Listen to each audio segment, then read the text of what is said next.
right.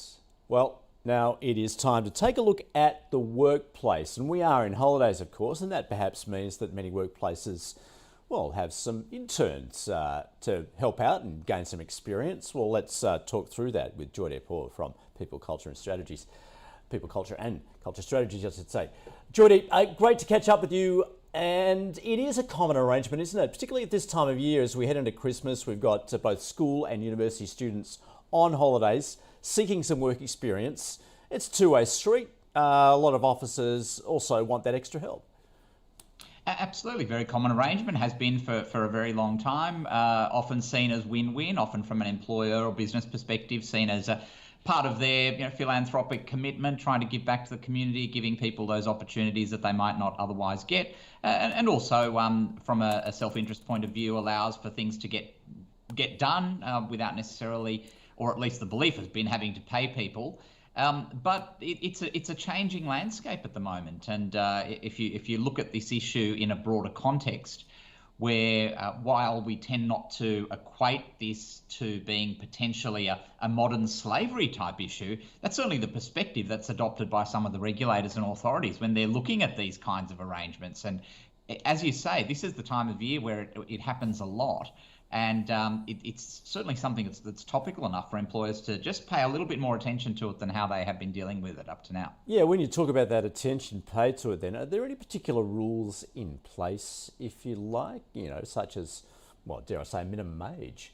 What do both the employee and those that are perhaps doing some sort of internship need to look out for?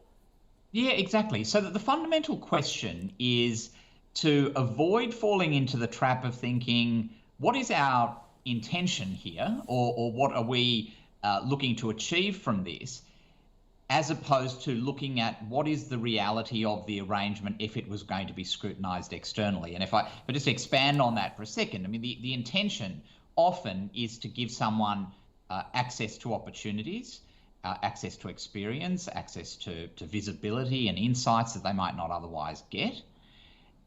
From the perspective of the individual who is the intern or the work experience placee, they're looking at getting much the same thing, and maybe they're looking at building some connections and whatever else. No one's necessarily looking at it from the perspective of there is going to be a transaction of work being performed, and for that reason, there's a view that a person doesn't need to be paid. But that's not necessarily the way these things actually pan out. In practice, what happens is, sure, the person is getting that experience and all of those opportunities, but they're often having to work for it. And even if that work might be office administration work, it might be restocking the photocopier with papers, it might be tidying up kitchens, it might be answering doors, answering phone calls, whatever else. The reality is that that is work that is covered from a regulation point of view by industrial instruments and laws. And those laws are very clear that if an employer has someone in their organisation that is doing work that falls within those particular classifications of work, even if that's only for a week or two, that's still work for which the employer should be paying that person. And even though the interest or objective might be a lot more philanthropic than that, there is an exposure that the employer is actually not honouring its obligations under the relevant law. So, Joydeep, are you saying then that perhaps a verbal arrangement is simply not good enough? There needs to be some form of contract there?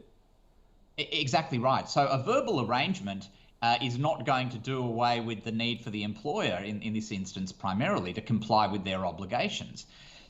In fact, that's often the mistake that employers make. They say, oh, well, we never entered into any contract. There was no paperwork, there was no letter, so therefore we never committed to paying. Well, that actually makes it worse, because the regulators can come in and say, well, you actually had the advantage of that person working from 9 to 5, 10 days, it might be over 2 weeks, and they actually did this work for you, and you should have been paying them at least the minimum wage, whatever that comes to. And by virtue of you not doing that, not only do you owe that person that, but more relevantly, you're in breach of your obligations, and for which you can be fined quite considerably, both individuals in the organisation and the organisation themselves. So absolutely, Andrew, the critical thing is for the employer firstly to understand, could this be seen as a work arrangement, or is it genuinely going to be seen as something that's very ad hoc, doesn't have any level of regularity, we're not deriving any benefit from it at all. The person is really not doing any work. They're just shadowing people around.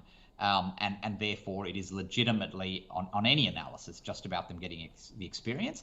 And then once you form the view on what is this relationship actually, then you document that in the form of a letter or a contract. Joydeep, thanks for joining us on People and Culture Strategies. Have a very Merry Christmas. Thanks so much for joining us. Thank you, Andrew, and compliments of the season to you and the team as well. Cheers.